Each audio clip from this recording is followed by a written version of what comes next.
Ismael, mucho gusto en saludarte. Gracias por aceptar esta entrevista. No, gracias a ustedes, Temoris, gracias a Julio también, que anda de vacaciones, según me dijiste. Anda de vacaciones Julio, así bueno, es un viaje muy, muy importante, el 40 aniversario de su matrimonio, entonces Ángeles y él están ahora visitando a su hijo y mientras pues nos quedamos Adriana Buentello y yo con el changarro, a cargo del changarro. Todo va a salir bien. Oye Ismael, cuéntanos sobre este proyecto, este libro que se acaba de presentar, El Vato.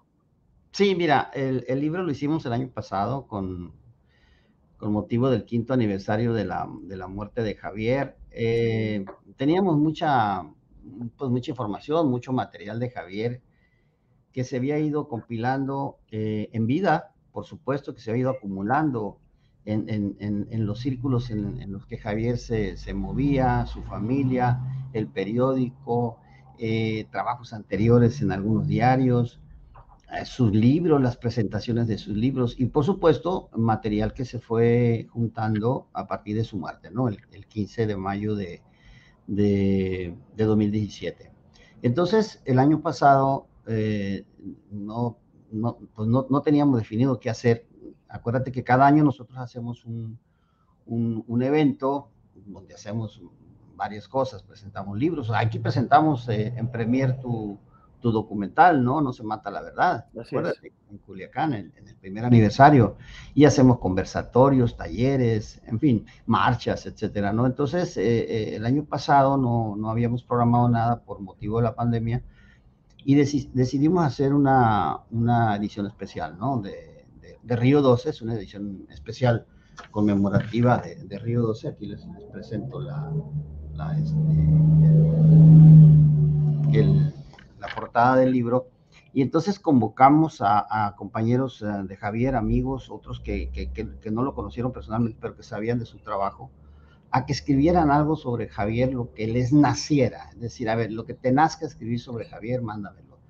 Y todos, absolutamente todos, respondieron al llamado y logramos juntar 60 plumas, están incluidas las plumas de Río 12, en las que están pues escritores, amigos, periodistas. Está Julio ahí, por cierto, con un gran artículo que nos mandó Julio. Está Juan Villoro, está Jesús Silva, Jesús Márquez, está Marcela Turati, Daniel Arrea, Alejandro Almazán, Alma Guillermo Prieto, John Lee Anderson, Julia Preston, en fin, Nacho Rodríguez Reina nos mandó un artículo, por cierto, también. En fin, son 60 plumas. ¿Para qué les sigo? Y entonces lo que hicimos fue armar un gran retrato de Javier, desde todos los enfoques de su vida personal, incluso familiar, su relación con sus padres, sus hijos, en fin, ¿no? Sus libros, sus crónicas, sus pesares, sus gustos por la música, todo eso relatado a través de las plumas de los invitados, ¿no? Con anécdotas personalísimas, gente que lo conoció, compañeros con los que convivió, en fin. Entonces yo creo que logramos al final de cuentas hacer un gran perfil de Javier. Creo que logramos un buen libro, muy completo. Carmen decía en la presentación, Carmen Aristegui, que lo presentó junto con Diego Enrique Sorno el martes en Casa Refugio, decía, me decía, yo creo que a Javier le hubiera gustado este libro, ¿verdad? Entonces sí, yo pienso que a Javier le hubiera gustado este libro porque recoge el alma, digamos, y vida de Javier, ¿no?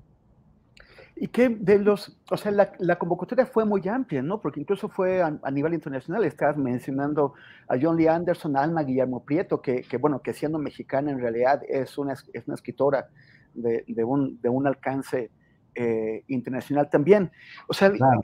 La figura de Javier fue especialmente trascendente, ¿no? Él tenía, era muy reconocido en México, especialmente por los periodistas que cubren la violencia en el país y que lo veían como un ejemplo de cómo hay que hacer ese tipo de coberturas, pero también a nivel mundial era reconocido Javier. Sí, y fíjate que cosas muy que al final de cuentas terminan conmoviéndote, ¿no? Por el caso de John Lee Anderson, por ejemplo, que es un periodista gringo, pero muy latinoamericanizado, ¿no? Él estaba, cuando yo le mandé el correo electrónico, me lo pasó, o el mensaje de WhatsApp, yo no recuerdo que le mandé, me lo pasó Carlos Dada, el dato, del director, fundador del periódico El Faro, ¿no? Del Salvador. Y yo le escribí a John Lee Anderson, no nos conocíamos personalmente, pero habíamos hablado alguna vez. Y él estaba en Chile porque acaba de empezar la guerra a Ucrania. Y entonces me dice, mira, Ismael, me encantaría, no sé si puedo escribirte algo, porque ahorita ando en Chile y haciendo un trabajo, dice, y estoy muy preocupado y haciendo esfuerzos por sacar a mi hija de Moscú, porque acaba de empezar la guerra y pues estaban muy asustados, ¿no? Entonces él estaba en esos trances, ¿no? Y al final de cuentas, como al mes, me volvió a escribir, me dijo, ¿sabes qué, Ismael? No alcancé a escribirte un artículo para tu libro, pero yo publiqué un artículo al New Yorker justo cuando murió Javier, como una semana. Javier, te lo voy a mandar, y me lo mandó en ese momento. Te lo estoy mandando, me dice, y tú edítalo, tú revísalo, ve qué haces con él, y públicalo, por favor. Me dice, ese va a ser mi aporte. Eso fue lo que hice, eso fue lo que hice. Julia Preston escribió un texto nuevo. Alma Guillermo Prieto había publicado, no recuerdo si en el New York Times, en el New Yorker, no recuerdo exactamente, pero había publicado un texto, también me lo mandó Alma y me dijo, por favor, junto con mi texto, publica la columna del licenciado, porque ella había leído la última columna que escribió Javier, que se llama El Licenciado, porque habla de esa columna también Alma Guillermo Prieto. Y eso fue lo que publicamos. Entonces, si todo el mundo atendió el llamado, Alejandro Almazán me mandó una carta dirigida a Javier, llevamos una carta de su hijo, Francisco, un texto donde de Griselda Triana, la esposa de Javier, donde narra ella que ella nunca leyó un libro completo de Javier porque sufría mucho junto con Javier cuando Javier estaba escribiendo sus libros. O sea, el Javier estaba escribiendo, estaba tecleando y se levantaba y apesadumbrado, a veces lloraba y le decía a Griselda, léeme por favor, léeme estas páginas que acabo de escribir. Y entonces Griselda las leía y terminaba igual. Entonces, en esa carta Griselda cuenta que ella nunca leyó un libro completo por esa situación. Entonces, el libro está lleno de esas anécdotas, ¿no? Carlos Dada escribe de aquel viaje que hicimos a Nueva York en 2011 cuando nos dieron el caos y andábamos nosotros como loquitos en las calles de Manhattan buscando un lugar donde vendieran smoking porque la ceremonia iba a ser de etiqueta, ¿no? Y entonces el Carlos Dada nos acompañó, en fin. Está lleno de historias, vienen textos hermosísimos sobre los gustos de Javier por la música. Javier fue músico, fue militante de izquierda, fue candidato a diputado. Hay fotografías donde está volanteando en los camiones, fotografía donde está tocando el bongo en una plaza. En fin, o sea, es un libro muy, muy completo. Oye, y más allá del libro, yo creo que es muy importante recordarle a nuestra audiencia que el crimen de Javier, o sea, ya son 6 años y todavía pues persiste la impunidad. ¿Nos puedes actualizar qué es lo que está pasando ahí? Sí, mira, hay dos, hasta donde sabemos, hasta donde la fiscalía ha dicho y sabemos nosotros, directamente participaron 3 hombres en el crimen de Javier, 3 sicarios. Uno iba al volante y se bajaron 2 y los 2 dispararon contra Javier, le dieron 12 tiros.